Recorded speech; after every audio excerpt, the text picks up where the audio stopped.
Lay down, Marky. No humming. Get the dog off the rail. Get the dog off the rail. Billy. Listen, boys and girls. That means you, Mommy. Mm-hmm. This is... Stop it, Marky. The Sneeches. The Sneeches. Yeah, bingo. Written and illustrated by Dr. Seuss. This was published in 1961, which was 6 years. How old are you, Mark? 6. So I was your age. Actually, no. There was a little boy your age, and I wasn't even born yet. It took him that long to get me born. 6 years before I was born is when this story came out. Yup. Now, the star-belly Sneeches had bellies with stars. The plain-belly Sneeches had none upon theirs. Those stars weren't so big, they were really so small.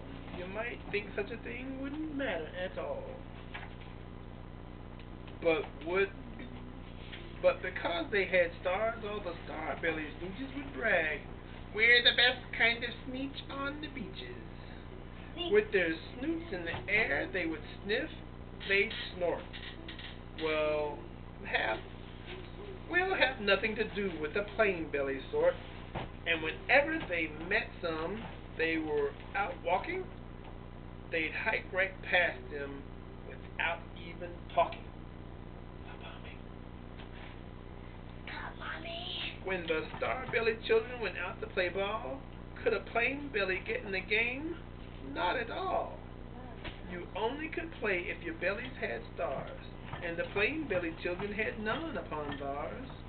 When the star-bellied Sneeches had frankfurter roasts, or picnics, or parties, or marshmallow toast, they never invited the plain-bellied Sneeches. They left them out cold in the dark of the beaches. They kept them away, never let them come near, and that's how they treated them year after year.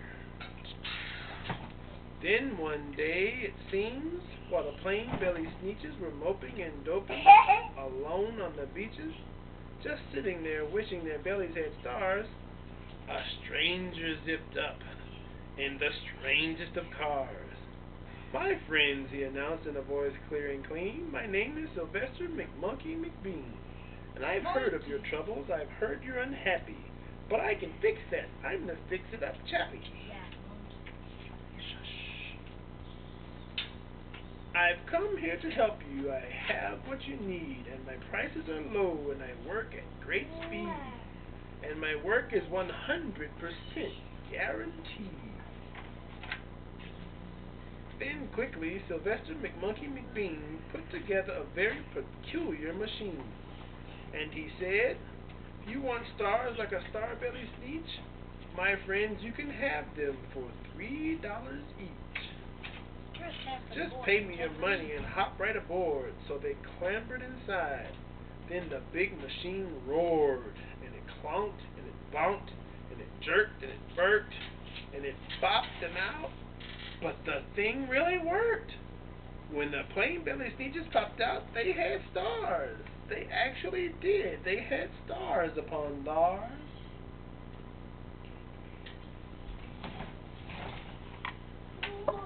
$3 each. Then they yelled at the ones who had stars from the start, "We're exactly like you. You can't tell us apart. We're all just the same now, you snooty old smarties. And now we can go to your frankfurter parties." "Good grief," groaned the ones who had stars at the first. "We're still the best Sneeches, and they are the worst. But now, how in the world will we know?" They all frowned. "If which kind is wit, or the other way around." Then up came McBean with a very sly wink, and he said, "Things are not quite as bad as you think. So you don't know who's who? That's perfectly true. But come with me, friends. Do you know what I'll do? I'll make you again the best Sneeches on the beaches. And all it will cost you is $10 each." Get on the pillow, lay down, baby. You're right in my ear and I can't hear. Go over there to the pillow. Pillow, pillow, pillow. Mommy. Belly stars are no longer in style, said McBean. What you need is a trip through my star-off machine.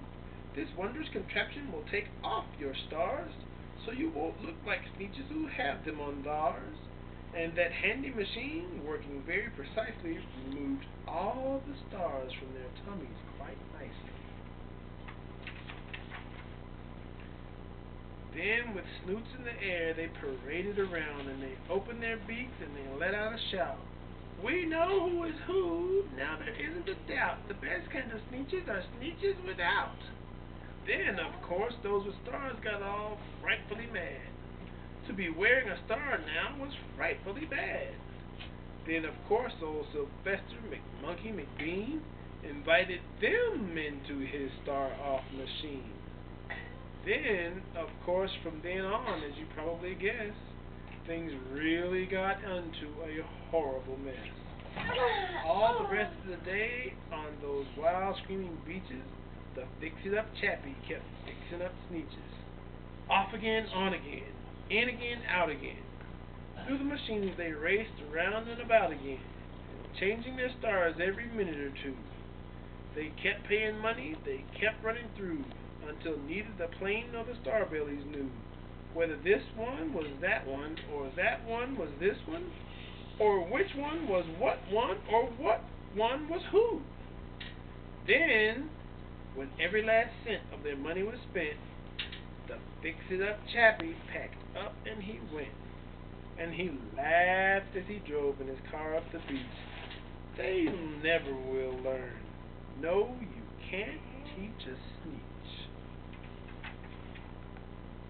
But McBean was quite wrong, I'm happy to say, that the Sneeches got really quite smart on that day.